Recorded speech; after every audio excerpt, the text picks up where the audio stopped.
বাজার থেকে ফিরে এসে দেখি ছেলে আমার ব্লাউজের হুক লাগিয়ে দিয়েছে। বাজার থেকে ফিরে এসে দেখি ছেলে আমার ওড়না হাতে নিয়ে দাঁড়িয়ে। আমি জিজ্ঞেস করলাম, কি করছিস? সে বলল, মা, তোমার ব্লাউজের পেছনের হুক খুলে গিয়েছিল, আমি লাগিয়ে দিয়েছি গু। আমি অবাক হয়ে বললাম, তুই কিভাবে দেখলি? সে বলল, আমি তো লক্ষ্য রাখি তোমার সবকিছু ঠিক আছে কিনা। গু আমার গা গুলিয়ে উঠল। বললাম, এসব তোর দেখার দরকার নেই গু। সে আমার কাছে এসে বলল, মা, আমি ভুল কিছু করেছি। আমি বললাম, না, কিন্তু এসব সে আমার কথা বন্ধ করে দিয়ে বলল, মা, আমি তোমার যত্ন নিতে চাই সব দিক থেকে, একজন স্বামী যেমন তার স্ত্রীর যত্ন নেয় গু। আমি হতবাক হয়ে তাকে দেখলাম। সে আমার হাত ধরে বলল, মা, আমি তোমাকে নারী হিসেবে দেখি। তোমার সৌন্দর্য, তোমার সবকিছু আমার কাছে অপরূপ। আমি চাই তুমি আমার স্ত্রী হও। আমি কাঁপতে কাঁপতে বললাম, তুই কি বলছিস? সে বলল, মা, আমি তোমাকে ভালোবাসি। আমি চাই প্রতিদিন তোমার এমন ছোট ছোট যত্ন নিতে। তুমি কি আমার প্রস্তাব ভাববে? এই গল্পটি সম্পূর্ণ শুনলে আপনাদের পানি অটোমেটিক বের হয়ে যাবে, সো যত দ্রুত সম্ভব হাতের কাছে টিস্যু নিয়ে বসে পড়ো। বিছানার চাদর যেন নষ্ট না হয় সেটা সম্পূর্ণ খেয়াল রাখার অনুরোধ জানিয়ে গল্পটি এখন শুরু করব। তার আগে সর্বশেষ অনুরোধ, দয়া করে এমন পানি বের করার গল্প নিয়মিত শুনতে আমাদের চ্যানেলটি সকলেই সাবস্ক্রাইব করুন। ধন্যবাদ। হ্যালো বন্ধুরা, আমার নাম নন্দিনী চৌধুরী। আমার বয়স ৩৯ বছর। আমার স্বামীর নাম রতন চৌধুরী, বয়স ৫২ বছর। আমাদের ২ সন্তান, রাহুল আর পূজা। রাহুল ২১ বছর বয়সী, বিশ্ববিদ্যালয়ে পড়ে।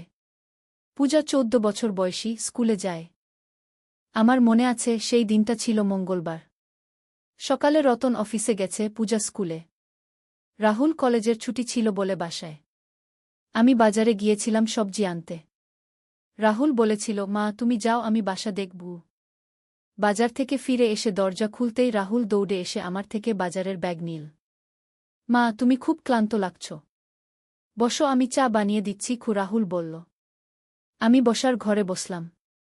রাহুল রান্নাঘর থেকে এসে বলল, মা, তোমার ব্লাউজের পেছনের হুক খুলে গিয়েছিল, আমি লাগিয়ে দিয়েছি। আমি চমকে উঠলাম। তুই কিভাবে দেখলি? রাহুল আমার পাশে বসে বলল, মা, আমি তো সবসময় তোমার দিকে তাকিয়ে থাকি। তুমি কখন কোনো কষ্ট পাও, কখন কি দরকার হয়, সব লক্ষ্য রাখি। আমার মনে হচ্ছিল কিছু একটা অস্বাভাবিক।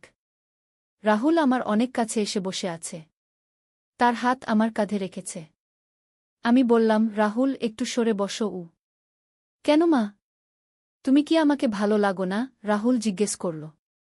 তার কণ্ঠস্বর ভিন্ন লাগছিল, গভীর, পুরুষালী। আমি বললাম, না, মানে, তুই আমার ছেলে, অবশ্যই ভালো লাগো, কিন্তু এভাবে গু। আমার কথা শেষ হওয়ার আগেই রাহুল বলল, মা, আমি তোমাকে শুধু ছেলের মতো ভালোবাসি না, আমি তোমাকে একজন নারী হিসেবে দেখি গু। আমার মাথা ঝিমঝিম করছিল। রাহুল আমার হাত ধরল। মা, তুমি এত সুন্দরী, তোমার এই লম্বা চুল, এই বড় বড় চোখ, এই নরম ঠোঁট। রাহুল আমার মুখের দিকে তাকিয়ে বলতে লাগল। আমি কাঁপতে কাঁপতে বললাম, রাহুল, তুই কি বলছিস? আমি তোর মা। রাহুল আরও কাছে এসে বলল, মা, আমি জানি এটা অস্বাভাবিক, কিন্তু আমি তোমাকে ভীষণ ভালোবাসি। আমি চাই তুমি আমার স্ত্রী হও। আমি তোমার সব যত্ন নেব। আমি উঠে দাঁড়াতে গেলাম। রাহুল আমার হাত ধরে রাখল। মা, আমার কথা শোনো। বাবা তোমার যতটা যত্ন নেয় না, আমি তার চেয়ে ১০০০ গুণ বেশি নেব। এমন সময় হঠাৎ করে দরজায় ঘণ্টি বাজল। আমি যেন স্বস্তির নিঃশ্বাস ফেললাম। রাহুল উঠে গিয়ে দরজা খুল। দেখি পূজা স্কুল থেকে ফিরেছে। পূজা ঢুকেই বলল, মা, স্কুলে আজ একটা অদ্ভুত ঘটনা ঘটেছে। আমি রাহুলের দিকে তাকালাম। সে যেন কিছুই হয়নি এমনভাবে বসে আছে। পূজা বলল, আমাদের ক্লাসের সবচেয়ে ভালো মেয়ে মীরা হঠাৎ করে স্কুল ছেড়ে দিয়েছে। শুনলাম তার সাথে কোনো একটা অলৌকিক ঘটনা ঘটেছে গি। আমি জিজ্ঞেস করলাম, কি ধরনের ঘটনা? পূজা বলল, মীরার মা বলেছে মীরা নাকি স্বপ্নে একটা রহস্যময় জায়গা দেখেছে। সেখানে একটা প্রাচীন মন্দির আছে। মীরা নাকি সেই মন্দিরে যেতে চায় গু। রাহুল হঠাৎ উৎসাহিত হয়ে বলল, মা, আমি শুনেছি আমাদের গ্রামের পাশে একটা প্রাচীন মন্দির আছে। সেখানে নাকি অনেক রহস্য লুকিয়ে আছে। আমার মনে হল রাহুল আমাদের কথার মধ্যে ঢুকে পড়ার চেষ্টা করছে যাতে আগের আলাপ ভুলে যাই। পূজা বলল, দাদা, সেই মন্দিরটা কোথায়? রাহুল বলল, আমাদের বাড়ি থেকে প্রায় ১০ কিলোমিটার দূরে। জঙ্গলের মধ্যে আমি বললাম, এসব নিয়ে ভেব না। পড়াশোনা করো। কিন্তু পূজা বেশ আগ্রহী হয়ে উঠেছে। মা, আমরা একদিন ওই মন্দিরে যেতে পারি না? শুনলাম সেখানে গেলে মানুষের মনের ইচ্ছা পূরণ হয়। রাহুল বলল, হ্যাঁ মা, আমরা একসাথে যেতে পারি। বাবাকেও নিয়ে যাব। আমি দেখলাম রাহুল স্বাভাবিক আচরণ করার চেষ্টা করছে। সন্ধেবেলা রতন অফিস থেকে ফিরল। আমি রতনকে রাহুলের আচরণের কথা বলতে পারলাম না। কিভাবে বলবো? কে বিশ্বাস করবে? রাতে খাবার সময় পূজা আবার মন্দিরের কথা তুলল।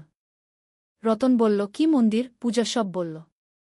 রতন বলল, হ্যাঁ, আমি শুনেছি। সেটা খুব প্রাচীন। তবে সেখানে যাওয়া একটু কঠিন। রাহুল বলল, বাবা, আমরা একসাথে যেতে পারি। আমি রাস্তা দেখে নেব। রতন বলল, ঠিক আছে, আগামী শুক্রবার যাব। সেদিন আমার ছুটি। রাতে শোয়ার সময় রতন বলল, নন্দিনী, তোমাকে আজ একটু অন্যরকম লাগছে। কি ব্যাপার? আমি বললাম, কিছু না, একটু মাথা ব্যথা করছে। কিন্তু আমি ঘুমাতে পারলাম না। রাহুলের কথাগুলো বারবার মনে হচ্ছিল। সে কি সত্যি বলেছে নাকি কোনো মানসিক সমস্যা? পরের দিন সকালে রাহুল আমার কাছে এসে বলল, মা, কাল রাতে তুমি ঘুমাতে পারনি? আমি অবাক হয়ে বললাম, তুই কিভাবে জানলি? রাহুল বলল, আমি তোমার ঘরের সামনে দিয়ে যাচ্ছিলাম। দেখলাম তুমি বারবার পাশ ফিরছ। আমি বললাম, তুই আমার ঘরের সামনে দিয়ে যাচ্ছিলি কেন? রাহুল বলল, মা, আমি তো তোমার নিরাপত্তার কথা ভাবি। তুমি ভালো আছো কিনা দেখি। আমি বুঝলাম রাহুল আমাকে লক্ষ্য রাখছে। এটা ভীষণ অস্বস্তিকর। আমি বললাম, রাহুল, তুই কলকাতায় তোর বন্ধুর বাসায় কিছুদিন থেকে আয়। তোর পড়াশোনাও ভালো হবে। রাহুল বলল, মা, আমি তোমাকে ছেড়ে কোথাও যেতে পারব না। আমি তোমার পাশেই থাকব। তার কণ্ঠে এক ধরনের দৃঢ়তা ছিল যা আমাকে ভয় পাইয়ে দিল। বিকেলে আমি পূজার সাথে বাজারে গেলাম। পূজা বলল, মা, দাদার আচরণ কেমন অদ্ভুত লাগছে না তোমার? আমি চমকে উঠলাম। কেন? কি রকম? পূজা বলল, দাদা সারাক্ষণ তোমার দিকে তাকিয়ে থাকে। আর তোমার সব কাজেই নাক গলায়। আমি বুঝলাম পূজাও লক্ষ্য করেছে। আমি বললাম, তুই কি কিছু লক্ষ্য করেছিস? পূজা বলল, হ্যাঁ মা। দাদা তোমার সাথে কথা বলার সময় অন্যরকম লাগে। যেন। পূজা থেমে গেল। আমি বললাম, যেন কি? পূজা বলল, যেন তুমি তার মা নও, অন্য কেউ। আমার গায়ে কাটা দিয়ে উঠল। ওই দিন রাতে আমি রতনকে সব খুলে বললাম। রতন প্রথমে বিশ্বাস করতে পারল না। পরে বলল, নন্দিনী, রাহুল হয়তো কোনো মানসিক সমস্যায় পড়েছে। আমরা কোনো ডাক্তারের কাছে নিয়ে যাব। কিন্তু পরের দিন সকালে রতন অফিসে যাওয়ার আগে রাহুলের সাথে কথা বলল। রাহুল খুব স্বাভাবিকভাবে বলল, বাবা, মায়ের মনে হচ্ছে কোনো ভুল বোঝাবুঝি হয়েছে। রতন আমার কাছে এসে বলল, নন্দিনী, রাহুল তো একেবারে স্বাভাবিক। তুমি হয়তো কোনো কিছুকে ভুলভাবে বুঝেছ। আমি হতাশ হয়ে পড়লাম। শুক্রবার আমরা সবাই মন্দিরে যাবার জন্য বের হলাম। রাহুল আমার পাশেই বসল গাড়িতে। পূজা আর রতন সামনে বসেছে। রাহুল আমার কানের কাছে এসে ফিসফিস করে বলল, মা, আজ মন্দিরে গিয়ে তুমি যা ইচ্ছা করবে তাই পূরণ হবে। আমি বললাম, তুই কি বলছিস? রাহুল বলল, মা, আমি জানি তুমি কি চাও। তুমি চাও আমরা একসাথে থাকি। আমি রতনের দিকে তাকালাম। সে গাড়ি চালাতে ব্যস্ত। মন্দিরটা সত্যিই খুব পুরনো। জঙ্গলের মধ্যে একটা ছোট পাহাড়ের উপর। আমরা উঠে গেলাম। মন্দিরের সামনে একটা পুকুর। পানি একেবারে স্বচ্ছ। মন্দিরের ভিতরে ঢুকতেই একটা অদ্ভুত অনুভূতি হল। যেন কেউ আমাদের দেখছে। রতন বলল, এখানে একটা শিব মূর্তি আছে। বলা হয় এই মূর্তির সামনে মানুষ তার মনের কথা বলে। পূজা বলল, মা, আমরা সবাই একসাথে প্রার্থনা করি। আমরা সবাই মূর্তির সামনে বসলাম। রাহুল আমার পাশে এত কাছে বসল যে আমার অস্বস্তি হচ্ছিল। হঠাৎ করে মন্দিরের ভিতর একটা অদ্ভুত আওয়াজ শোনা গেল। যেন কেউ মন্ত্র পড়ছে। আমরা সবাই চমকে উঠলাম। রতন বলল, এটা বাতাসের আওয়াজ হবে। কিন্তু আওয়াজটা ক্রমশ স্পষ্ট হচ্ছিল। যেন কেউ সংস্কৃতে কিছু বলছে। পূজা ভয় পেয়ে আমার হাত ধরল। রাহুল বলল, কিছু নেই, আমরা এখানেই আছি। এমন সময় হঠাৎ করে মন্দিরের মধ্যে একটা উজ্জ্বল আলো ঝলকে উঠল। আমরা সবাই চোখ বন্ধ করলাম। যখন চোখ খুললাম, দেখি মূর্তির সামনে একজন সাধু দাঁড়িয়ে। সাধু আমাদের দিকে তাকিয়ে বললেন, তোমরা এখানে কেন এসেছ? তার কণ্ঠস্বর খুব গভীর। রতন বলল, আমরা প্রার্থনা করতে এসেছি। সাধু রাহুলের দিকে তাকিয়ে বললেন, তুমি কি চাও? রাহুল বলল, আমি চাই আমার সব ইচ্ছা পূরণ হোক। সাধু বললেন, তোমার ইচ্ছা কি? রাহুল আমার দিকে তাকিয়ে বলল, আমি চাই। হঠাৎ করে সে থেমে গেল, যেন কিছু বলতে পারছে না। সাধু বললেন, অন্যায় ইচ্ছা এখানে পূরণ হয় না। তারপর তিনি আমার দিকে তাকিয়ে বললেন, তুমি কি চাও? আমি বললাম, আমি চাই আমার পরিবার ভালো থাকুক। সাধু বললেন, তোমার পরিবারে একটা সমস্যা আছে, সেটা সমাধান করতে হবে। রতন জিজ্ঞেস করল, কি সমস্যা? সাধু রাহুলের দিকে তাকিয়ে বললেন, এই ছেলের মনে ভুল ভাবনা ঢুকেছে, এটা ঠিক করতে হবে। রাহুল বলল, আমার কোনো ভুল নেই। সাধু বললেন, তুমি যা ভাবছ সেটা অন্যায়। মা মানে মা, তাকে অন্যভাবে দেখার অধিকার তোমার নেই। আমি অবাক হয়ে গেলাম। সাধু কিভাবে জানলেন? রাহুল চুপ করে গেল। সাধু বললেন, তুমি ভুল পথে যাচ্ছ, এই পথ তোমাকে ধ্বংসের দিকে নিয়ে যাবে। সাধু তারপর আমাদের সবাইকে বললেন, তোমরা বাড়ি যাও, একসাথে থাকো, কিন্তু সবাই নিজের সীমা মেনে চলো। তারপর তিনি হঠাৎ করে অদৃশ্য হয়ে গেলেন। আমরা সবাই স্তব্ধ হয়ে গেলাম। রাহুল আমার দিকে তাকাল, কিন্তু তার চোখে আগের মতো সেই ভাবটা আর নেই, যেন সে স্বাভাবিক হয়ে গেছে। ফেরার পথে রাহুল বলল, মা, আমি তোমার কাছে ক্ষমা চাই। আমি জানি না কি হয়েছিল আমার। আমি তার মাথায় হাত রেখে বললাম, সব ঠিক হয়ে যাবে। রতন বলল, এই ঘটনা আমরা কেউ কাউকে বলবো না, এটা আমাদের পারিবারিক ব্যাপার। পূজা বলল, হ্যাঁ বাবা, আমিও কিছু বুঝতে পারিনি। বাড়ি ফিরে আসার পর থেকে রাহুল আগের মতো স্বাভাবিক হয়ে গেল। সে আর কখনো আমার প্রতি সেইভাবে আচরণ করল না। আমি বুঝলাম সেই মন্দিরে সত্যিই কোনো অলৌকিক শক্তি আছে। কয়েকদিন পর রাহুল কলকাতায় তার বন্ধুর কাছে চলে গেল পড়াশোনা করতে। আমি স্বস্তি পেলাম। তবে মাঝে মাঝে আমার মনে হয় সেই ঘটনাটা কি সত্যি ছিল নাকি স্বপ্ন। একদিন পূজা আমাকে জিজ্ঞেস করল, মা, দাদার কি কোনো সমস্যা হয়েছিল? আমি বললাম, না মা, তোর দাদা ভালো আছে, কিছু মানসিক চাপে ছিল। পূজা বলল, মা, সেই মন্দিরে কি সত্যিই অলৌকিক কিছু হয়? আমি বললাম, জানি না মা, তবে ভালো কিছু হয়েছে। রতন বলল, নন্দিনী, ভগবান আমাদের পরিবার রক্ষা করেছেন। আমি বললাম, হ্যাঁ, আমরা সবাই খুব ভাগ্যবান। আজও যখন সেই দিনের কথা মনে হয় আমার শরীর কেঁপে ওঠে। কিন্তু একসাথে আমি কৃতজ্ঞতা অনুভব করি, আমার পরিবার আবার স্বাভাবিক হয়ে গেছে। রাহুল এখন ভালো ছেলে, সে মাঝে মাঝে বাড়ি আসে, কিন্তু সবসময় সকালে রেডি হচ্ছিলাম পুজোর জন্য। নতুন শাড়ি পরেছি, ব্লাউজটা একটু টাইট, আয়নার সামনে দাঁড়িয়ে আছি। ছেলে এসে বলল, মা, ব্লাউজের হুক লাগিয়ে দিই?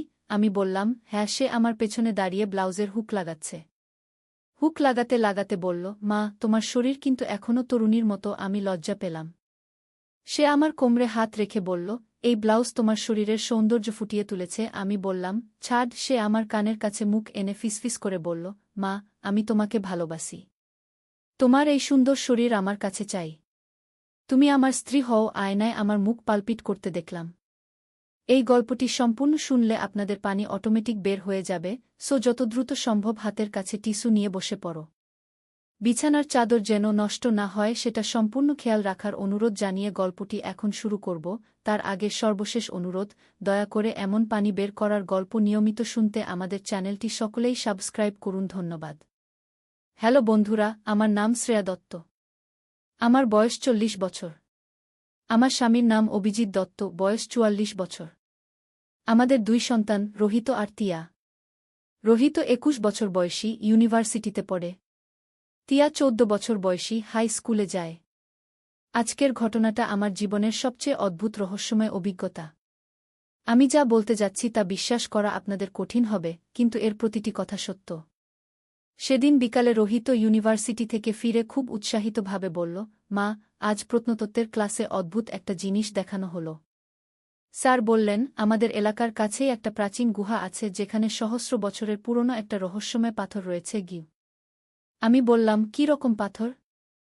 রোহিত খুব উৎসাহ নিয়ে বলতে লাগল, মা, স্যার বললেন সেই পাথরে আলো দিলে একটা মানচিত্র ভেসে ওঠে, আর সেই মানচিত্র অনুসরণ করলে নাকি পাওয়া যায় এক অবিশ্বাস্য ধনভাণ্ডার। কিন্তু একটা অদ্ভুত শর্ত আছে, সেই পাথরের কাছে যেতে হয় পূর্ণিমার রাতে। আমি হেসে বললাম, আরে এসব কি বাচ্চাদের গল্প, তুমি পড়াশোনায় মন দাও। কিন্তু রোহিত ছাড়ার পাত্র নয়।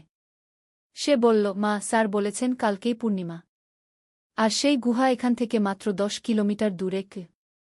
সন্ধ্যায় তিয়া স্কুল থেকে ফিরে এই গল্প শুনে বলল, দিদিভাই আমিও যাব। আমার সবচেয়ে প্রিয় বিষয় ইতিহাস আর রহস্য। আমি চিন্তিত হয়ে বললাম, তোমরা দুজনে মিলে কি পাগলের মতো কথা বলছ? রাতে গুহায় যাওয়া? একদম না গি। কিন্তু অভিজিৎ অফিস থেকে ফিরে এসে রোহিতের গল্প শুনে বলল, শুনতে তো খুব আকর্ষণীয় লাগছে। আমারও কৌতূহল হচ্ছে গি। রোহিত আরও উৎসাহিত হয়ে বলল, বাবা, স্যার আরও বলেছেন যে এই পাথরটা সম্ভবত মৌর্য যুগের। আর সেই সময়কার লোকেরা এই পাথরে তাদের সবচেয়ে মূল্যবান সম্পদের স্থান চিহ্নিত করে রেখেছিল। তিয়া লাফিয়ে বলল, ব্যাপক! আমরা সত্যিকারের ট্রেজার হান্টার হয়ে যাব। আমি বললাম, কিন্তু ওই গুহায় নিশ্চয়ই নানা রকম বিপদ আছে। সাপখোপ, জানোয়ার। অভিজিৎ বলল, শ্রেয়া, আমরা একটু দেখেই আসতে পারি। রোহিত তো বড় হয়ে গেছে, ওর সাথে থাকলে কোনো সমস্যা নেই গি। অনেক ভাবনাচিন্তার পর আমি রাজি হলাম। পরের দিন সকালেই আমরা প্রস্তুতি নিতে শুরু করলাম। টর্চলাইট, খাবার, পানি, প্রাথমিক চিকিৎসার বাক্স সব গুছিয়ে নিলাম। সন্ধ্যায় খাওয়া দাওয়া সেরে আমরা বের হলাম। গাড়িতে করে প্রায় আধ ঘণ্টা যাওয়ার পর একটা জঙ্গলের মুখে পৌঁছালাম। রোহিত মোবাইলের ম্যাপ দেখিয়ে বলল, এখান থেকে পায়ে হেঁটে 2 কিলোমিটার যেতে হবে গু। চাঁদের আলো, পথ স্পষ্ট দেখা যাচ্ছিল। জঙ্গলের মধ্য দিয়ে হাঁটতে হাঁটতে তিয়া বলল, মা, আমার খুব রোমাঞ্চ হচ্ছে। মনে হচ্ছে আমরা কোনো ফিল্মের গল্পে এসে পড়েছি গু। প্রায় 1 ঘণ্টা হাঁটার পর আমরা একটা বিশাল পাহাড়ের নিচে পৌঁছালাম। সেখানে সত্যিই একটা গুহার মুখ দেখতে পেলাম। অভিজিৎ টর্চলাইট জ্বালিয়ে গুহার ভেতর দেখল। ভেতরটা বেশ প্রশস্ত। রোহিত বলল, আমাদের আরও ভেতরে যেতে হবে। স্যার বলেছেন পাথরটা গুহার একদম শেষ প্রান্তে গু। গুহার ভেতর ঢুকতেই একটা অদ্ভুত শীতল হাওয়া অনুভব করলাম। দেয়ালে বিচিত্র সব চিত্রকর্ম আঁকা। তিয়া টর্চের আলো দেয়ালে ফেলে বলল, ওয়াও! এগুলো কত পুরনো হতে পারে। প্রায় 10 মিনিট হাঁটার পর আমরা গুহার শেষ প্রান্তে পৌঁছালাম। সেখানে সত্যিই একটা অদ্ভুত পাথর দেখতে পেলাম। পাথরটা প্রায় 6 ফুট উঁচু আর বেশ চওড়া। তার গায়ে অজানা ভাষায় নানা রকম লেখা খোদাই করা। অভিজিৎ পাথরটার উপর টর্চের আলো ফেলতেই হঠাৎ একটা অবিশ্বাস্য ঘটনা ঘটল। পাথরের গায়ে নানা রঙের আলো জ্বলে উঠল এবং একটা স্পষ্ট মানচিত্র ভেসে উঠল। তিয়া অবাক হয়ে বলল, মা, এটা জাদু নাকি সত্যি? আমি নিজেও বিস্মিত হয়ে দেখছিলাম। মানচিত্রে আমাদের বাড়ি থেকে শুরু করে একটা পথ দেখানো হচ্ছিল যা গিয়ে শেষ হয়েছে পাশের জেলার একটা পুরনো দুর্গে। রোহিত উৎসাহে বলল, দেখেছ? স্যার একদম ঠিক বলেছিলেন। এই মানচিত্র অনুসরণ করলেই আমরা সেই ধনভাণ্ডার খুঁজে পাব গো। অভিজিৎ বলল, কিন্তু এই দুর্গে যেতে তো প্রায় 3 দিন লাগবে গো। আমি চিন্তিত হয়ে বললাম, তোমরা কি পাগল হয়ে গেছ? এখন আবার নতুন অ্যাডভেঞ্চারে বের হবে? কিন্তু তিয়া বলল, মা, প্লিজ। জীবনে এরকম সুযোগ আর পাব না। আমরা সবাই মিলে একটা পারিবারিক অ্যাডভেঞ্চার করি গিয়ে। রোহিত বলল, মা, আমি সব খোঁজখবর নিয়েছি। সেই দুর্গটা এখন সরকারি ট্যুরিস্ট স্পট। আমরা নিরাপদে যেতে পারব। অভিজিৎ বলল, শ্রেয়া, তোমার অফিসে তো কয়েকদিনের ছুটি আছে। আমিও নিয়ে নেব। চলো একটা ভিন্ন অভিজ্ঞতা করি কি। পরের দিন সকালে আমরা ট্রেকিং এর জন্য সব প্রয়োজনীয় জিনিস কিনলাম। টেন্ট, স্লিপিং ব্যাগ, রান্নার সরঞ্জাম, প্রচুর খাবার আর পানি। তিয়া খুব খুশি হয়ে বলল, আমার কাছে কম্পাস আছে। আমি নেভিগেটর হব গো। 2 দিন পর আমরা যাত্রা শুরু করলাম। প্রথমে ট্রেনে করে গেলাম কাছের একটা স্টেশনে। সেখান থেকে বাসে করে দুর্গের নিচের গ্রামে পৌঁছালাম। গ্রামের লোকজন আমাদের দেখে অবাক হল।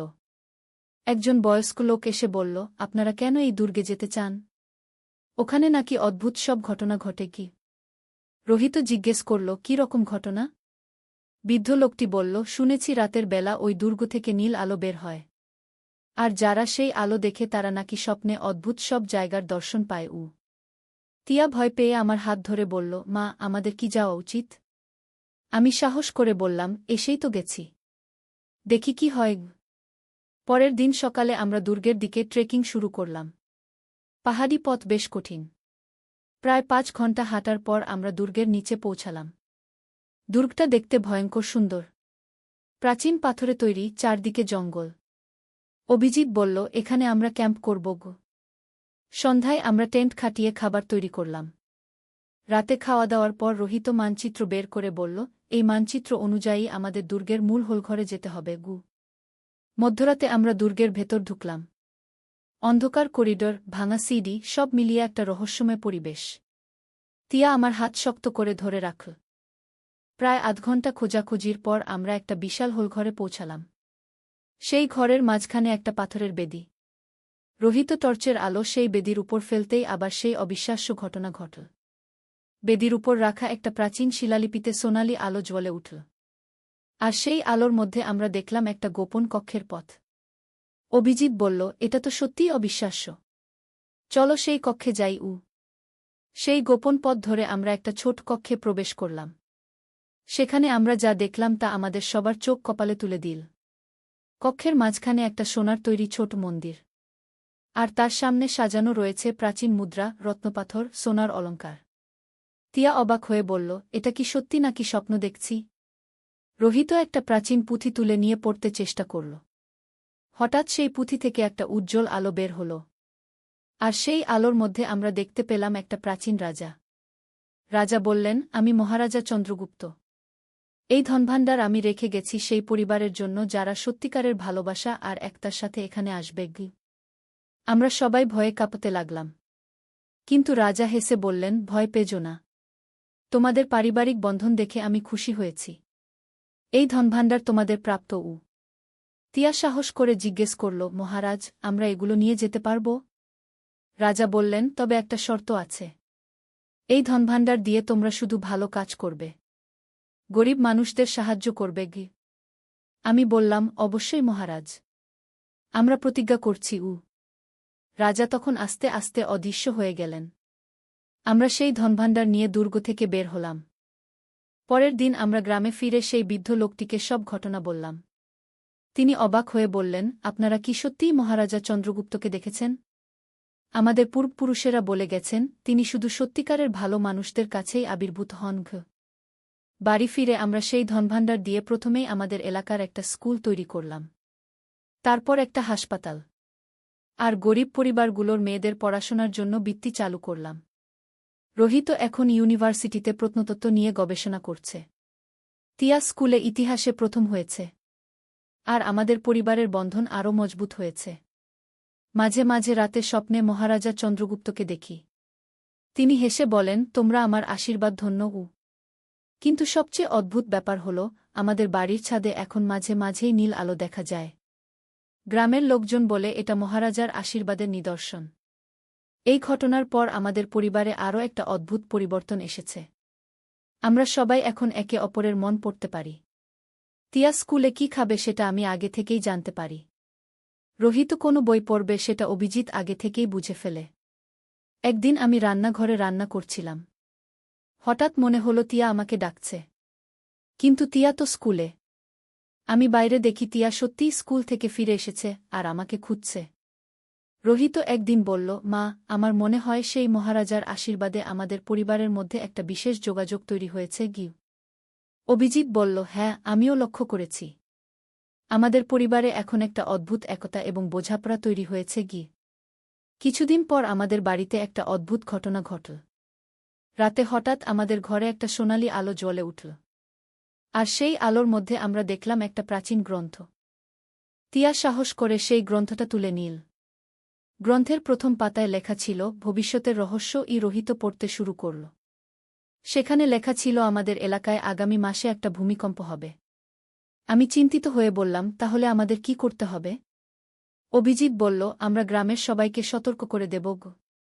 পরের দিন আমরা গ্রামের প্রধানের সাথে দেখা করে সব বললাম। প্রথমে তিনি বিশ্বাস করতে চাইলেন না। কিন্তু যখন আমরা সেই প্রাচীন গ্রন্থটা দেখালাম, তিনি অবাক হয়ে গেলেন। গ্রামের প্রধান বললেন, এই গ্রন্থে তো আমাদের গ্রামের ইতিহাসও লেখা আছে, যেগুলো শুধু আমার দাদার দাদা জানতেন। আমরা সবাই মিলে গ্রামের লোকজনকে নিরাপদ জায়গায় যাওয়ার জন্য প্রস্তুতি নিতে বললাম। ঠিক 1 মাস পর সত্যিই ভূমিকম্প হল। কিন্তু আমাদের সতর্কতার কারণে কেউ আহত হল না। গ্রামের মানুষজন আমাদের কৃতজ্ঞতা জানিয়ে বলল, আপনারা না থাকলে আমরা সবাই বিপদে পড়তাম। এরপর থেকে সেই প্রাচীন গ্রন্থ আমাদের পরিবারের একটা বিশেষ সম্পদ হয়ে উঠল। প্রতি পূর্ণিমার রাতে সেই গ্রন্থে নতুন নতুন ভবিষ্যতের ইঙ্গিত ভেসে ওঠে। একদিন রাতে গ্রন্থে দেখলাম আমাদের এলাকায় একটা বড় বন্যা হবে। আমরা আবার সবাইকে সতর্ক করে দিলাম। সত্যিই বন্যা হলো, কিন্তু আমাদের প্রস্তুতির কারণে কোনো ক্ষয়ক্ষতি হল না। তিয়া একদিন বলল, মা, আমার মনে হয় মহারাজা চন্দ্রগুপ্ত আমাদের এই বিশেষ ক্ষমতা দিয়েছেন মানুষের সেবা করার জন্য গু। রোহিত বলল, আমি ইউনিভার্সিটিতে এই বিষয়ে গবেষণা করছি। প্রফেসর সাহেব বলেছেন এরকম ঘটনা বিজ্ঞানের ভাষায় কোয়ান্টাম এন্ট্যাঙ্গলমেন্ট বলা যেতে পারে গি। অভিজিৎ বলল, যাই হোক, আমাদের এই ক্ষমতা ব্যবহার করে আরও মানুষের উপকার করতে হবে গি। কয়েক মাস পর আমাদের বাড়িতে একদিন অদ্ভুত একটা ঘটনা ঘটল। সকালে ঘুম থেকে উঠে দেখি আমাদের বাগানে একটা নতুন গাছ গজিয়েছে। সেই গাছের ফল দেখতে অনেকটা আম্রপালির মতো, কিন্তু রং সোনালি। তিয়া কৌতূহলী হয়ে একটা ফল পেড়ে খেল। খাওয়ার পর সে বলল, মা, এই ফল খেয়ে আমি অনেক শক্তিশালী অনুভব করছি। মনে হচ্ছে আমি যে কোনো কঠিন কাজ করতে পারব গু। রোহিত একটা ফল খেয়ে বলল, সত্যি? আমার মনে হচ্ছে আমার বুদ্ধিমত্তা বেড়ে গেছে গি। আমি আর অভিজিৎ একটা করে ফল খেলাম। সত্যিই একটা অদ্ভুত শক্তি অনুভব করলাম। মনে হলো আমি যে কোনো সমস্যার সমাধান করতে পারি। কিছুদিন পর আমাদের এলাকায় একটা বড় সমস্যা দেখা দিল। খরার কারণে সব কূপ শুকিয়ে গেল। মানুষজন পানির জন্য হাহাকার করতে লাগল। রোহিত বলল, মা, আমার মনে হয় সেই প্রাচীন গ্রন্থে এর সমাধান আছে গি। আমরা গ্রন্থ খুলে দেখলাম। সেখানে একটা গোপন ভূগর্ভস্থ জলাধারের কথা লেখা আছে। মানচিত্র অনুযায়ী সেটা আমাদের বাড়ি থেকে 5 কিলোমিটার দূরে। অভিজিৎ বলল, চলো আমরা খুঁজে বের করি গি। পরের দিন আমরা সেই জায়গায় গেলাম। গ্রন্থে দেখানো চিহ্ন অনুযায়ী একটা নির্দিষ্ট পাথরের নিচে খুঁড়তে শুরু করলাম। কয়েক ফুট খোঁড়ার পর সত্যিই একটা ভূগর্ভস্থ জলাধার পেলাম। তিয়া খুশি হয়ে বলল, বাহ! আমরা এলাকার সবার পানির সমস্যার সমাধান করে দিলাম গে। গ্রামের মানুষজন আমাদের ধন্যবাদ জানিয়ে বলল, আপনারা যেন দেবদূত। আমাদের সব সমস্যার সমাধান করে দিচ্ছেন গু। এভাবে আমাদের পরিবার একটা বিশেষ পরিচয় পেল। মানুষজন আমাদের কাছে তাদের সমস্যা নিয়ে আসতে লাগল। একদিন একটা মহিলা কাঁদতে কাঁদতে এলেন। বললেন, আমার মেয়ে 3 দিন ধরে হারিয়ে গেছে। পুলিশ খুঁজে পাচ্ছে না গি। আমি প্রাচীন গ্রন্থ খুলে দেখলাম। সেখানে একটা জঙ্গলের ছবি দেখা গেল।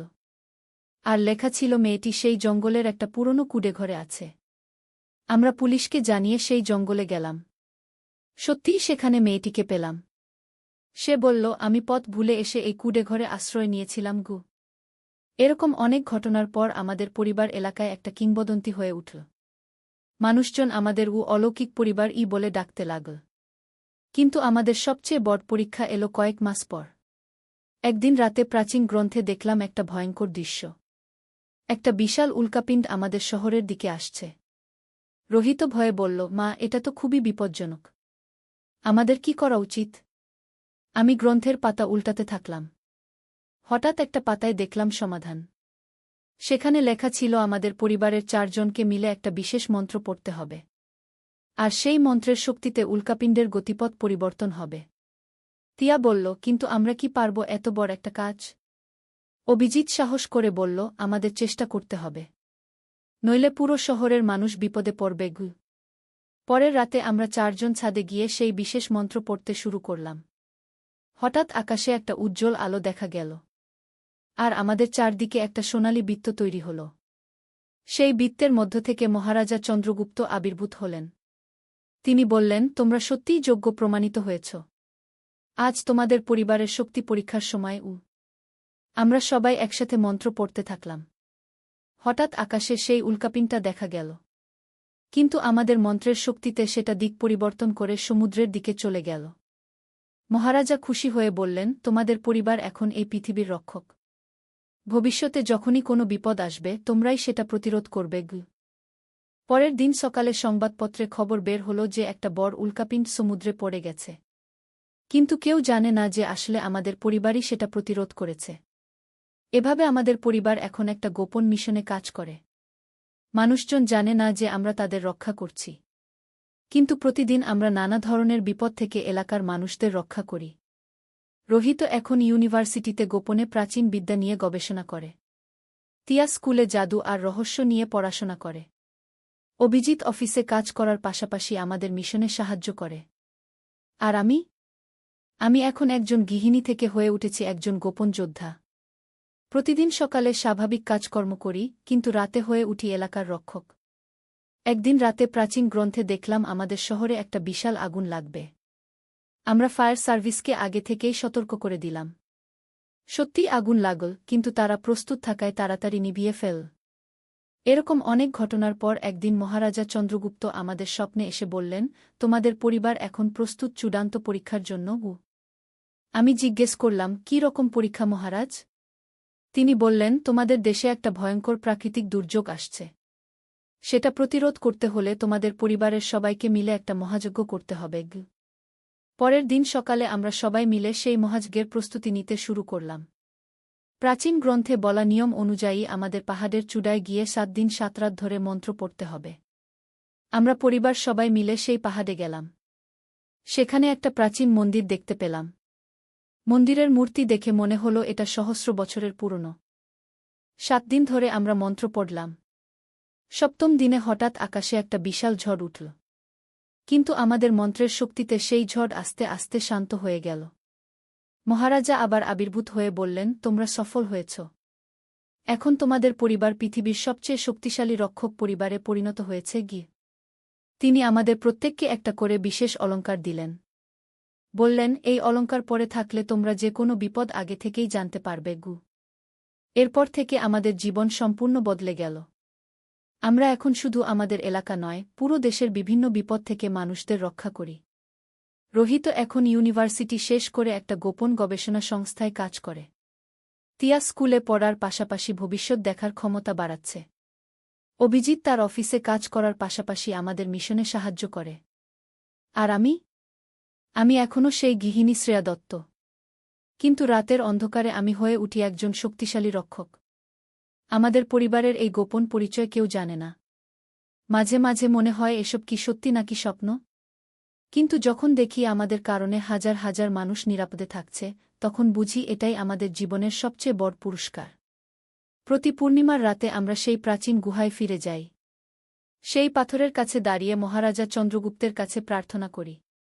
তিনি আমাদের নতুন নতুন শক্তি দেন, নতুন নতুন গান দেন। আজ যখন এই গল্প বলছি, তখনও আমার গলায় সেই বিশেষ অলংকার। তিয়া পাশে বসে পড়াশোনা করছে। রোহিত ইউনিভার্সিটির রিসার্চ নিয়ে ব্যস্ত। অভিজিৎ অফিসের কাজ শেষ করে বাড়ি ফিরেছে। কিন্তু আমাদের সবার চোখে সেই বিশেষ চমক, যেটা পৃথিবীর রক্ষক হওয়ার গর্ব। আমরা জানি আগামীকাল আবার কোনো নতুন বিপদ আসতে পারে। আর আমরা প্রস্তুত সেটা মোকাবেলা করার জন্য। এই হলো আমাদের পরিবারের অবিশ্বাস্য কিন্তু সত্য গল্প। একটা সাধারণ পুজোর প্রস্তুতি থেকে শুরু হয়ে আমরা হয়ে উঠেছি পৃথিবীর গোপন রক্ষক। আর এই গল্পের প্রতিটি কথা আমার নিজের অভিজ্ঞতা থেকে বলা। সালাহুদ্দিন আইজুবির শেষ যুদ্ধ। প্রথম অধ্যায়, স্বপ্নের বার্তা। 1192 সালের এক শীতের রাতে মহান সুলতান সালাহুদ্দিন আইজুবি তার তাঁবুতে বসে কুরআন তেলাওয়াত করছিলেন। বাইরে ঠান্ডা বাতাস বইছিল, আর তিনি জানতেন যে এটি হয়তো তার জীবনের শেষ শীত। বয়স হয়েছে, শরীর দুর্বল হয়ে পড়েছে, কিন্তু তার ঈমান আগের মতোই দৃঢ়। হঠাৎ তার চোখে ঘুম এসে গেল। স্বপ্নে তিনি দেখলেন রাসূলুল্লাহ তাকে ডাকছেন। ইয়া সালাহুদ্দিন, নবীজি বললেন, তোমার সামনে একটি বিশাল পরীক্ষা আসছে। ইসলামের শেষ রক্ষাকারী হিসেবে তোমাকে এই যুদ্ধে জিততে হবে। ইয়া রাসূলাল্লাহ, সালাহুদ্দিন জিজ্ঞাসা করলেন, আমি কি পারব? আমার শরীর দুর্বল, সৈন্যরা ক্লান্ত। আল্লাহর উপর ভরসা রাখ। তিনিই তোমার সাহায্যকারীকে নবীজি হাসি মুখে বললেন। সালাহুদ্দিন ঘুম থেকে উঠে তাহাজ্জুদ নামাজে দাঁড়ালেন। দীর্ঘ দোয়ায় আল্লাহর কাছে সাহায্য চাইলেন। সকাল হতেই একজন গুপ্তচর এসে খবর দিল, সুলতান, ক্রুসেডাররা একটি বিশাল বাহিনী নিয়ে আসছে। তাদের সাথে আছে নতুন অস্ত্র আর রহস্যময় যোদ্ধারা। দ্বিতীয় অধ্যায়, অপ্রত্যাশিত শত্রু। সালাহুদ্দিন তার সেনাপতিদের ডেকে পাঠালেন। তার বিশ্বস্ত সেনাপতি আলাদিল, ইমাদুদ্দিন আর তরুণ বীর খালিদ ইবনে ওয়ালিদ নামধারী সবাই চিন্তিত মুখে বসল। এবার আমাদের শত্রু শুধু ক্রুসেডার নয়, সালাহুদ্দিন গম্ভীর গলায় বললেন। গুপ্তচরের রিপোর্ট অনুযায়ী তাদের সাথে আছে কিছু রহস্যময় যোদ্ধা যারা জাদুর শক্তি ব্যবহার করে। কি? আলাদিল বললেন, সুলতান, জাদু? এটা কি সম্ভব? আল্লাহর কিতাবে শয়তানের জাদুর কথা আছে। হারুতমারুত ফেরেশতাদের ঘটনা আছে। তবে আল্লাহর শক্তির কাছে সব জাদু ব্যর্থ। তরুণ খালিদ উঠে দাঁড়িয়ে বললেন, সুলতান, আমরা কি করব? প্রথমে আমরা তাদের সম্পর্কে আরও জানব। তারপর আল্লাহর উপর ভরসা রেখে যুদ্ধে যাব। রাতে সালাহুদ্দিন আবার স্বপ্ন দেখলেন। এবার তিনি দেখলেন মুসা ফেরাউনের জাদুকরদের সাথে প্রতিযোগিতা করছেন। মুসা এর লাঠি সব জাদু গিলে ফেলছে। এই স্বপ্নের মানে কি? সালাহুদ্দিন ভাবলেন। তৃতীয় অধ্যায়, রহস্যের উন্মোচন। পরদিন সকালে আরেকজন গুপ্তচর এল। এবার তার কাছে আরও বিস্তারিত তথ্য ছিল। সুলতান, গুপ্তচর বললেন, ক্রুসেডারদের সাথে আছে কিছু লোক যারা নিজেদের টেম্পলার নাইট বলে দাবি করে। তারা বলছে তাদের কাছে আছে হোলি গ্রেইল নামক এক পবিত্র বস্তু যা দিয়ে তারা অলৌকিক শক্তি পায়। সালাহুদ্দিন কুরআনের দিকে তাকালেন। তিনি জানতেন যে আল্লাহ ছাড়া কোনো অলৌকিক শক্তি নেই। এসব মিথ্যা দাবি। তাদের কতজন সৈন্য? তিনি জিজ্ঞাসা করলেন। প্রায় ৫,০০,০০০। আর আমাদের? গুপ্তচর উত্তর চাইল। ৩,০০,০০০। কিন্তু আমাদের সাথে আছে আল্লাহ। সালাহুদ্দিন দৃঢ় গলায় বললেন। সে রাতে সালাহুদ্দিন সব সৈন্যদের জমা করে ভাষণ দিলেন। হে মুজাহিদগণ! আগামীকাল আমরা এক বিশাল পরীক্ষার মুখোমুখি হব। শত্রুরা সংখ্যায় বেশি, তাদের অস্ত্র উন্নত। কিন্তু মনে রাখো, বদরের যুদ্ধে মুসলমানরা ছিল মাত্র ৩ জন, আর কাফেররা ছিল ১,০০,০০০। কিন্তু কে জিতেছিল?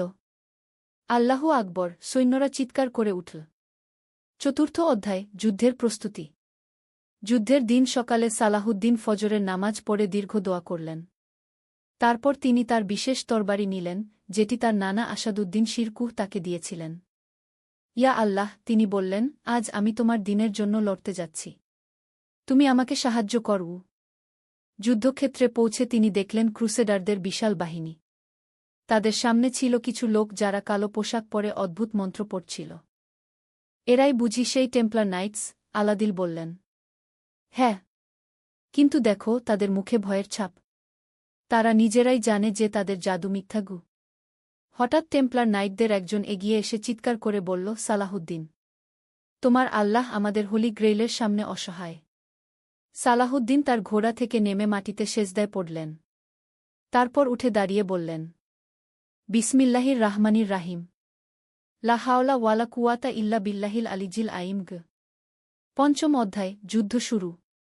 যুদ্ধের প্রথম ঘণ্টায় ক্রুসেডাররা ভয়ানক আক্রমণ করল।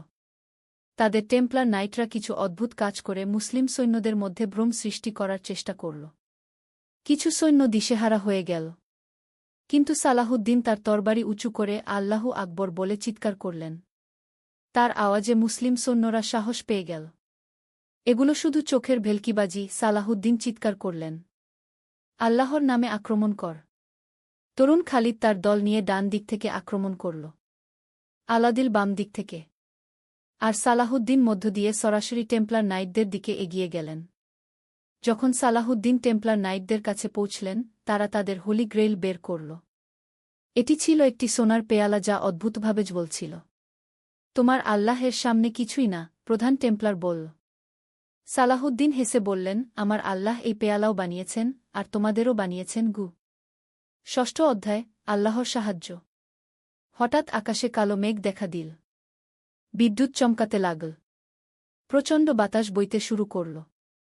টেম্পলার নাইটদের হোলি গ্রেইল হাত থেকে পড়ে গেল। দেখা গেল এটি শুধু একটি সাধারণ পেয়ালা, যার উপর কিছু রাসায়নিক পদার্থ লাগানো ছিল যা জ্বলছিল। এটাই তোমাদের জাদু? সালাহুদ্দিন হেসে বললেন। ক্রুসেডার সৈন্যরা হতাশ হয়ে গেল। তারা বুঝতে পারল যে তাদের নেতারা তাদের মিথ্যা আশা দিয়েছিল। এদিকে বৃষ্টি শুরু হল। কিন্তু অদ্ভুত ব্যাপার হল, বৃষ্টি শুধু ক্রুসেডারদের উপর পড়ছিল, মুসলিমদের উপর নয়। সুবহানাল্লাহ! মুসলিম সৈন্যরা বলে উঠল। তারা নতুন উৎসাহে আক্রমণ করল। ক্রুসেডাররা পিছু হটতে শুরু করল। সপ্তম অধ্যায়, বিজয়।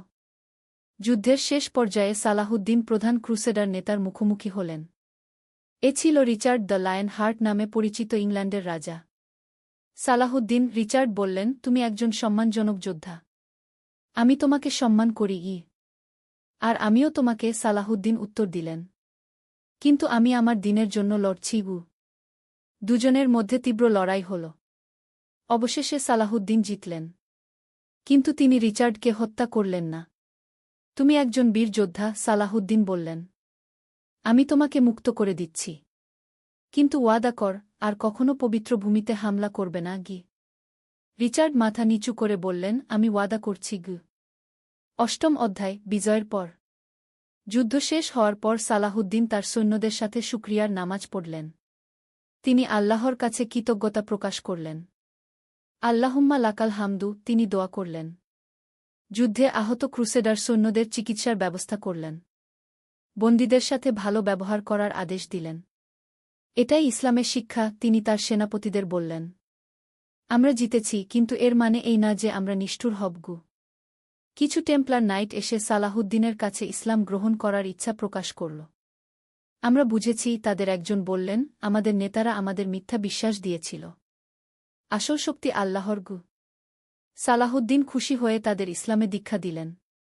নবম অধ্যায়, স্বপ্নের পূর্ণতা। সেই রাতে সালাহুদ্দিন আবার স্বপ্ন দেখলেন। এবার রাসূলুল্লাহ শাহ তার সাথে হাসি মুখে কথা বললেন। বারাকাল্লাহু ফিক, ইয়া সালাহুদ্দিন। তুমি তোমার দায়িত্ব পালন করেছ। আলহামদুলিল্লাহ, ইয়া রাসূলাল্লাহ গু। এখন তোমার সময় শেষ হওয়ার কাছে। কিন্তু তুমি ইতিহাসে বেঁচে থাকবে। তোমার নাম মুসলিমরা গর্বের সাথে স্মরণ করবে গ। স্বপ্ন থেকে জেগে সালাহুদ্দিন বুঝলেন যে তার জীবনের শেষ সময় এসে গেছে। কিন্তু তিনি খুশি ছিলেন। তিনি তার দায়িত্ব পালন করেছেন। দশম অধ্যায়, চিরবিদায়। কয়েক মাস পর সালাহুদ্দিন অসুস্থ হয়ে পড়লেন। তিনি জানতেন যে এটি তার শেষ অসুখ। মৃত্যুর আগে তিনি তার সেনাপতিদের ডেকে বললেন, আমি চলে যাচ্ছি। কিন্তু তোমরা ইসলামের খেদমত চালিয়ে যাও। মনে রাখো, আমরা দুনিয়ার জন্য লড়ি না, আমরা লড়ি আল্লাহর সন্তুষ্টির জন্য গু। তিনি তার সম্পত্তির হিসাব করতে বললেন। দেখা গেল তার কাছে মাত্র একটি দিনার আর কয়েকটি দিরহাম আছে।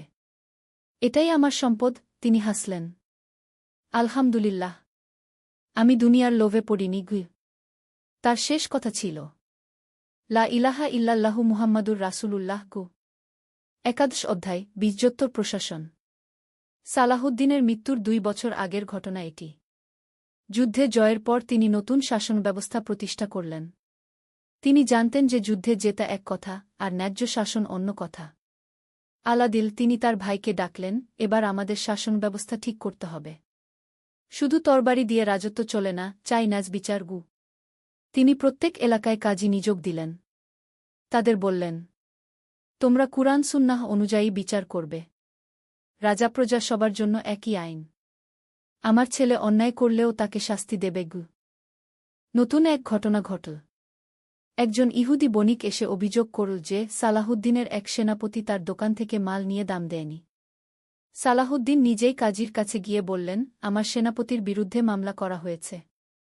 ন্যাজ বিচার করুন গু। কাজী তদন্ত করে দেখলেন, সত্যিই সেনাপতি দাম দেয়নি। তিনি সেনাপতিকে ডেকে বললেন, আপনি একজন মুসলিম হয়ে একজন ইহুদির হক মেরেছেন। এটা ইসলামে হারাম গ।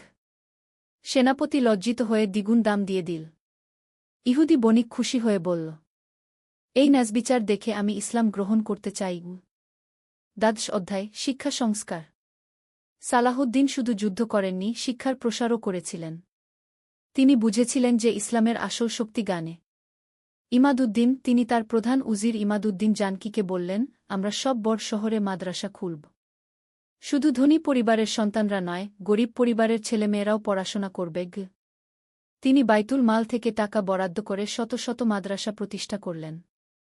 সেখানে কুরআন হাদিসের পাশাপাশি গণিত, জ্যোতির্বিদ্যা, চিকিৎসা বিজ্ঞানও পড়ানো হতো। একদিন তিনি একটি মাদ্রাসায় গিয়ে দেখলেন, এক গরিব ছেলে অত্যন্ত মনোযোগ দিয়ে কুরআন পড়ছে। তোমার নাম কি? সালাহুদ্দিন জিজ্ঞাসা করলেন। ইউসুফ, সুলতান খো। খুব ভালো নাম। আমার নামও ইউসুফ। তুমি বড় হয়ে কি হতে চাও? আমি একজন আলেম হয়ে মানুষকে ইসলামের সঠিক পথ দেখাতে চাই। সালাহুদ্দিন ছেলেটির মাথায় হাত বুলিয়ে দোয়া করলেন। পরে তিনি মাদ্রাসার প্রধানকে বললেন, এই ছেলের বিশেষ যত্ন নিন। এ ভবিষ্যতের একজন বড় আলেম হবে গু। ত্রয়োদশ অধ্যায়, অর্থনৈতিক সংস্কার। যুদ্ধের পর দেশের অর্থনীতি ভেঙে পড়েছিল। সালাহুদ্দিন এর সমাধানে মনোযোগ দিলেন। তিনি প্রথমে কৃষকদের সাহায্য করলেন। যেসব কৃষকের জমি যুদ্ধে ক্ষতিগ্রস্ত হয়েছিল তাদের বিনামূল্যে বীজ ও কৃষি সরঞ্জাম দিলেন। কৃষকরাই আমাদের মেরুদণ্ড, তিনি বললেন।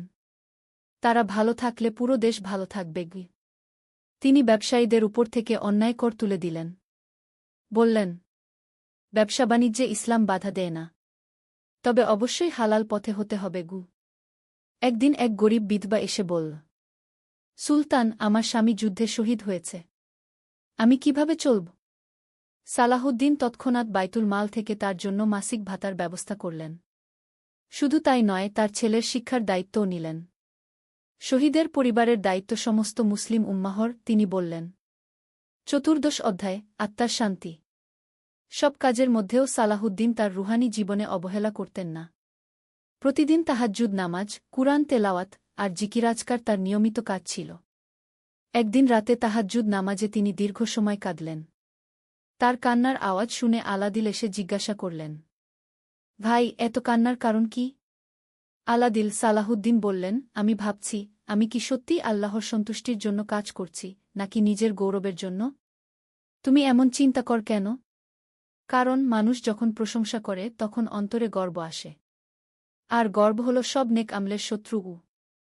সেই রাতে সালাহউদ্দিন আল্লাহর কাছে দীর্ঘ দোয়া করলেন, ইয়া আল্লাহ, আমাকে রিয়া, লোক দেখানো আর গর্ব থেকে বাঁচাও। আমি যা কিছু করেছি সব তোমার জন্যই করেছি। 15 অধ্যায়, পরবর্তী প্রজন্মের প্রস্তুতি। সালাহউদ্দিন বুঝেছিলেন যে তার পর কে দেশ চালাবে। তিনি তার ছেলে আলাফজালকে রাজকাজ শেখাতে লাগলেন। পিতা আলাফজাল একদিন জিজ্ঞাসা করল, শাসক হওয়ার সবচেয়ে গুরুত্বপূর্ণ গুণ কি?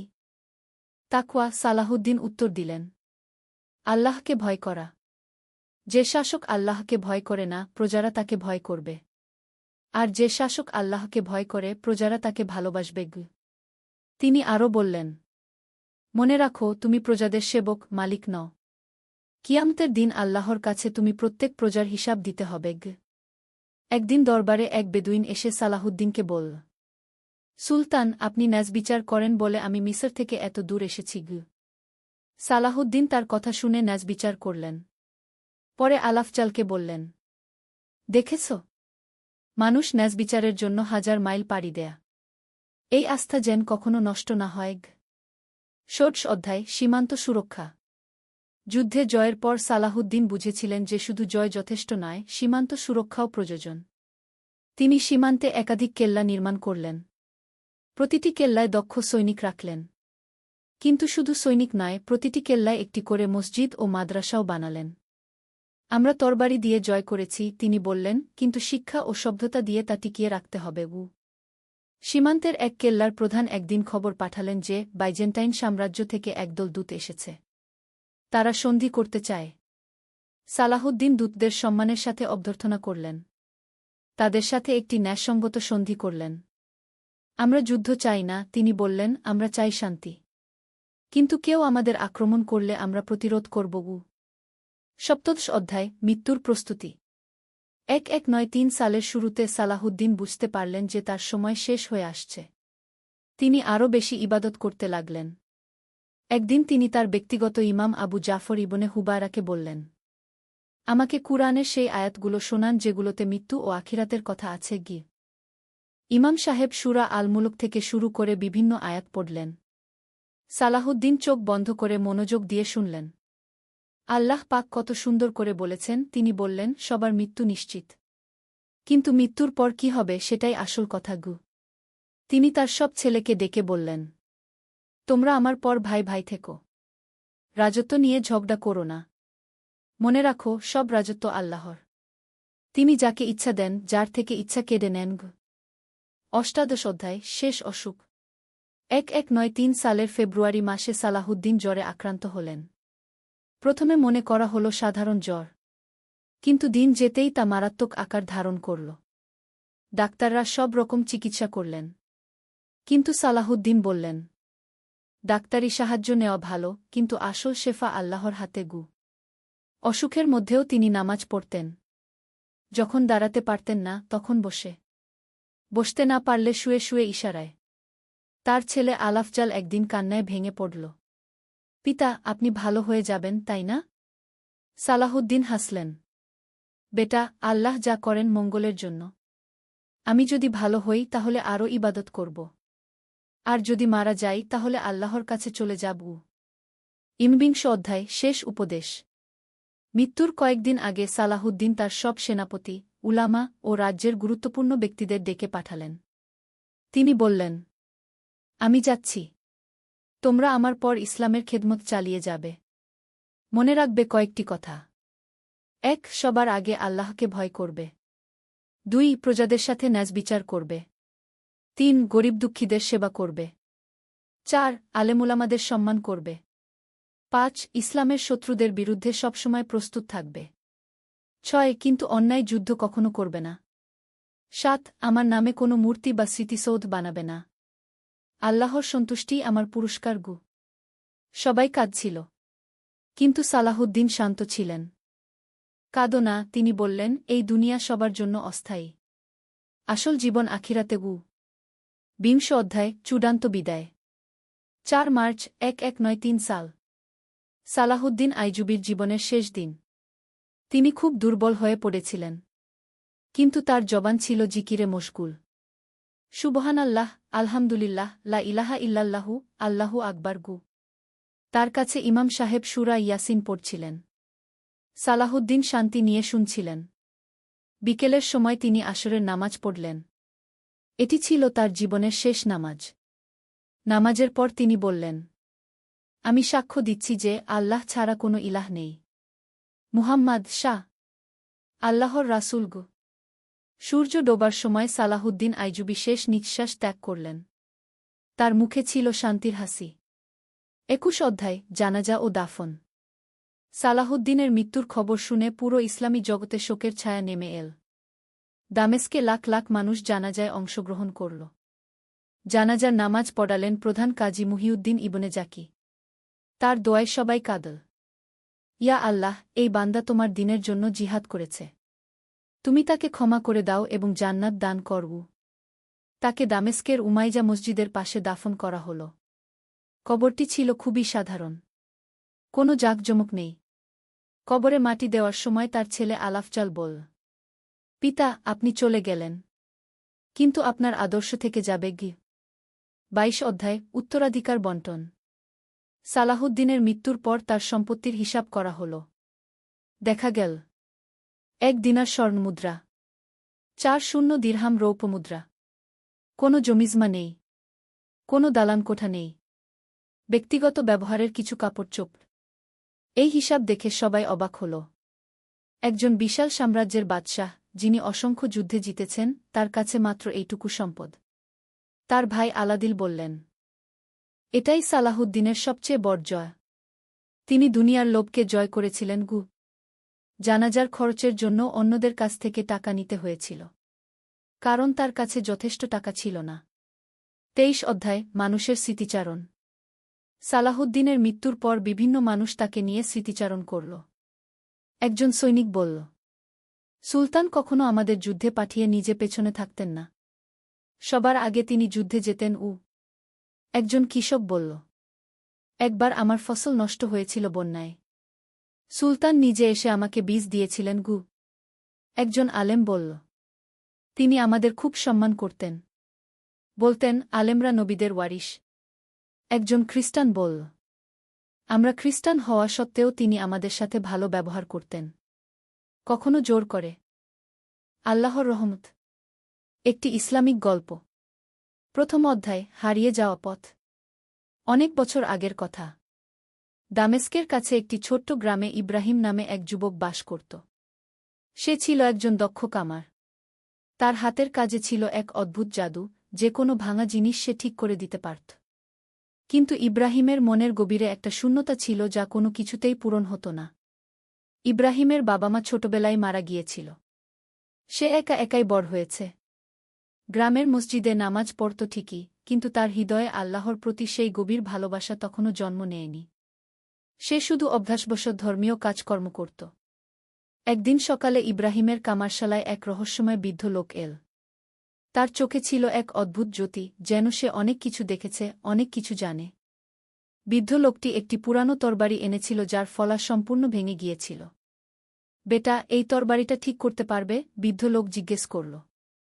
ইব্রাহিম তরবারিটা হাতে নিয়ে দেখল। এটা একটা সাধারণ তরবারি নয়। এর হাতলে আরবি ক্যালিগ্রাফিতে কিছু লেখা ছিল যা সে পড়তে পারছিল না। এটা খুবই পুরানো মনে হচ্ছে, ইব্রাহিম বলল। হ্যাঁ, আমি ঠিক করতে পারব। তবে সময় লাগবে গু। বৃদ্ধ লোক হাসল। সময়ের কোনো তাড়া নেই বেটা। তবে মনে রেখো, এই তরবারি শুধু একটি অস্ত্র নয়। এর সাথে জড়িয়ে আছে এক মহান ইতিহাস। কি ইতিহাস? ইব্রাহিম কৌতূহলী হয়ে জিজ্ঞেস করল। তা জানতে হলে তোমাকে একটি যাত্রায় যেতে হবে, বৃদ্ধ লোক বলল। তুমি কি প্রস্তুত? ইব্রাহিম একটু ভাবল। তার জীবন একঘেয়ে হয়ে গিয়েছিল। প্রতিদিন একই কাজ, একই রুটিন। হয়তো একটা পরিবর্তন ভালোই হবে।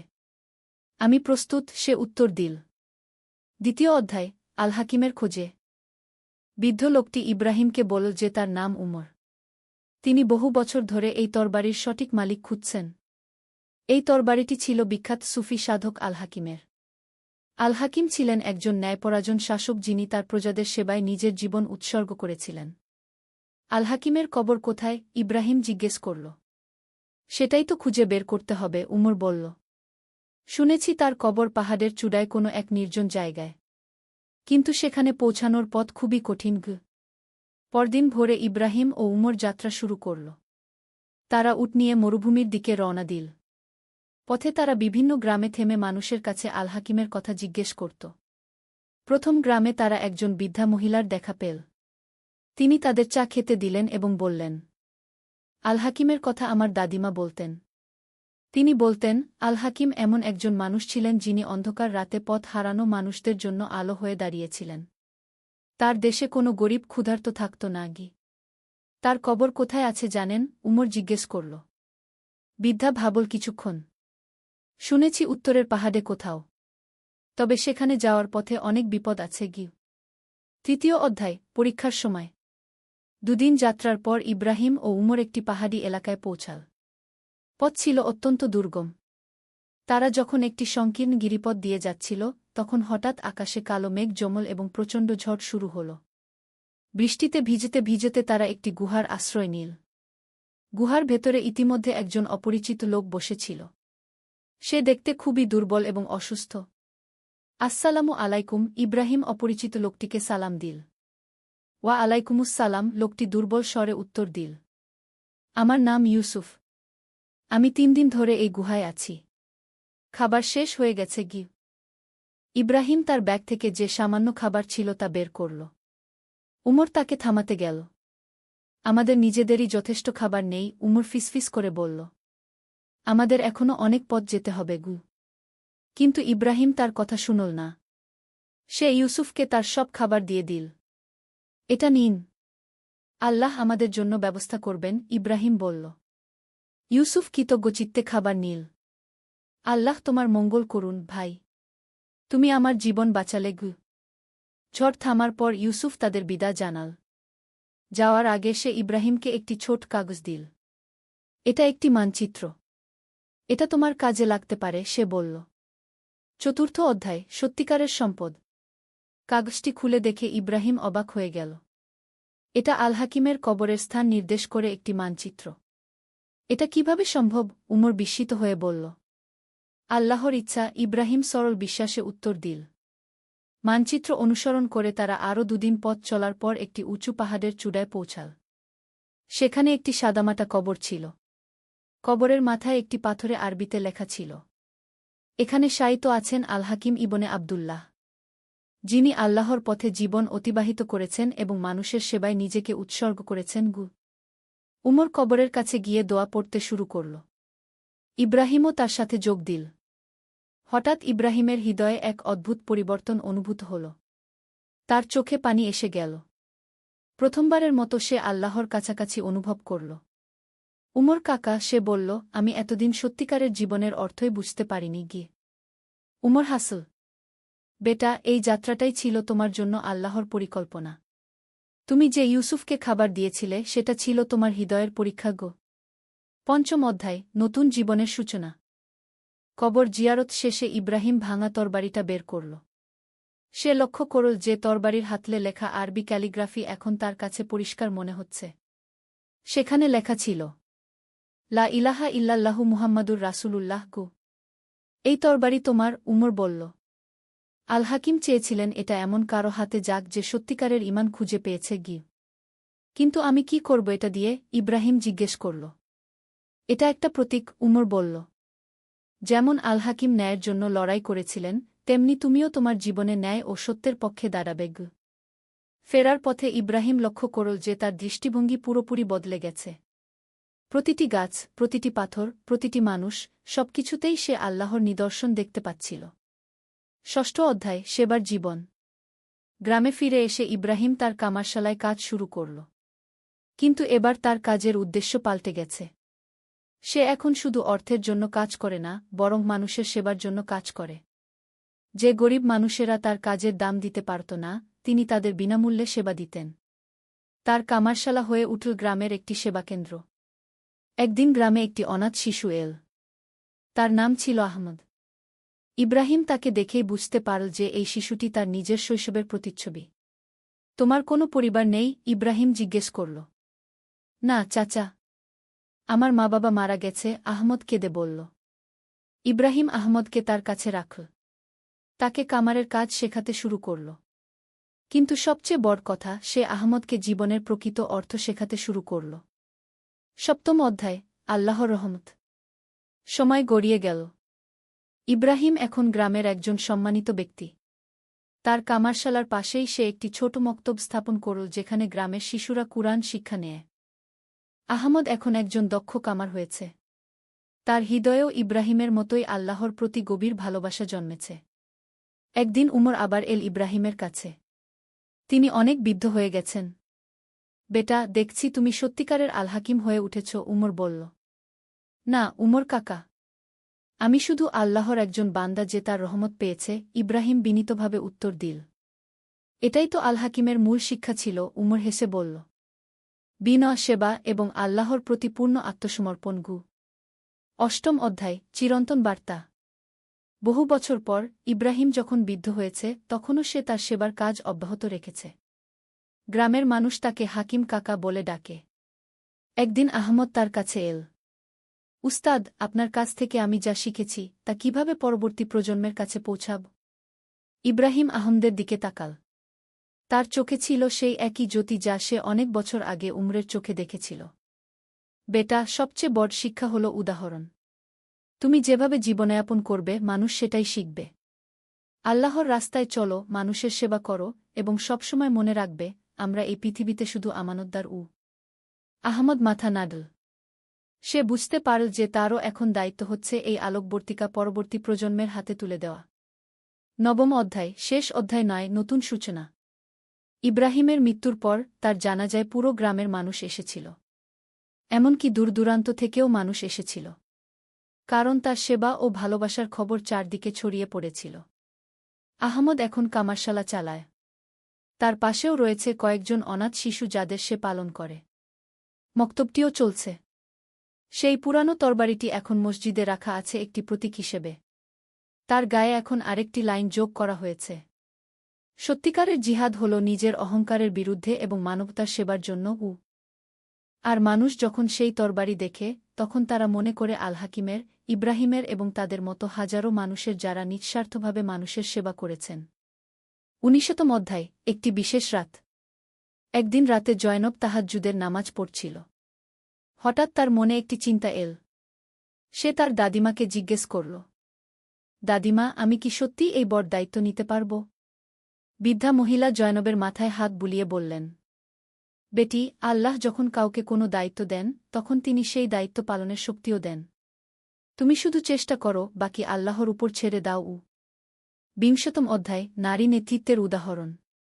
জয়নব এখন গ্রামের মেয়েদের জন্য একটি বিশেষ কেন্দ্র চালু করেছে। সেখানে মেয়েরা শুধু কামারের কাজই নয়, বরং সেলাই, রান্না, কুরআন তিলাওয়াত এবং হাদিস শিক্ষা নেয়। একদিন শহর থেকে একজন সরকারি কর্মকর্তা এসেছিল। তিনি জয়নবের কাজ দেখে মুগ্ধ হলেন। আপনার এই উদ্যোগ অসাধারণ। সরকার চায় এরকম কেন্দ্র আরও জায়গা চালু করতে। স্যার, আমার উদ্দেশ্য টাকা পয়সা নয়, জয়নব বলল। আমি চাই প্রতিটি মেয়ে শিক্ষিত ও স্বাবলম্বী হোক এবং সেই সাথে একজন ভালো মুসলিম হোক। 21 অধ্যায়, প্রজন্মের পর প্রজন্ম। বছরগুলো কেটে গেল। জয়নব এখন মধ্যবয়সী। তার কেন্দ্র থেকে শত শত মেয়ে শিক্ষা নিয়ে বিভিন্ন জায়গায় ছড়িয়ে পড়েছে। তারা প্রত্যেকেই নিজ নিজ এলাকায় মানুষের সেবা করছে। একদিন আহমদ, যে এখন বৃদ্ধ, জয়নবের কাছে এল। জয়নব বেটি, আমি এখন নিশ্চিন্ত। তুমি যা করেছ তা আমার উস্তাদ ইব্রাহিমের স্বপ্নেরও চেয়ে বড়। চাচা, এটা তো শুধু শুরু, জয়নব হেসে বলল। আমি দেখতে পাচ্ছি আরও অনেক তরুণ তরুণী এই পথে এগিয়ে আসছে। 22 অধ্যায়, ভবিষ্যতের বীজ। জয়নবের কেন্দ্রে এখন আমিনা নামে একটি মেয়ে আছে। সে অত্যন্ত মেধাবী এবং সেবাপরায়ণ।